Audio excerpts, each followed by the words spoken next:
సితారే జమీన్ పర్ సినిమాతో ఆడియన్స్ ని ఎంటర్టైన్ చేసేందుకు రెడీ అవుతున్న అమీర్ ఖాన్ నెక్స్ట్ సినిమాపై క్రేజీ రూమర్స్ స్ప్రెడ్ అవుతున్నాయి.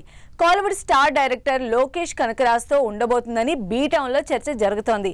మరి అమీర్ లోకేష్ చేసేది కమర్షియల్ సినిమానా లేక మరేదైనా జోనరా అని డిస్కస్ చేసుకుంటున్నారు audience. Bollywood star hero Aamir Khan Sitaare Zameen Par movie promotions తో ఫుల్ బిజీగా ఉన్నారు.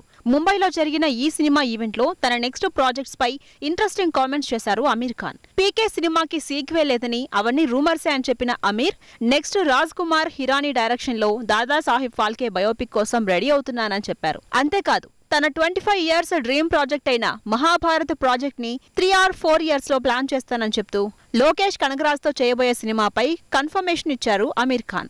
సితారే జమీన్ ఫర్ మూవీ ప్రమోషన్స్ లో భాగంగా బాలీవుడ్ మీడియాతో ఇంటరాక్ట్ అయిన అమీర్ ఖాన్ డైరెక్టర్ లోకేష్ కనగరాజ్ సినిమాపై ఇంట్రెస్టింగ్ కామెంట్స్ చేశారు. అవును నిజమే, మేమిద్దరం కలిసి ఒక సినిమా చేస్తున్నాం, ప్రెజెంట్ ఆ పనుల్లోనే బిజీగా ఉన్నామని చెప్పారు. అంతేకాదు ఇది పూర్తిగా సూపర్ హీరో కాన్సెప్ట్ తో తెరకెక్కబోయే సినిమా అని నెక్స్ట్ ఇయర్ జూన్ తర్వాత దీన్ని స్టార్ట్ చేయబోతున్నట్లు సాలిడ్ కన్ఫర్మేషన్ ఇచ్చారు అమీర్ ఖాన్. సూపర్ స్టార్ రజనీకాంత్ తో లోకేష్ కనగరాజ్ చేస్తున్న కూలీ సినిమాలో గెస్ట్ రోల్ చేస్తున్నారు అమీర్ ఖాన్. ఈ సినిమా షూటింగ్ సమయంలోనే వీరిద్దరి ప్రాజెక్టు ఓకే అయిందని చర్చించుకుంటున్నారు జనాలు.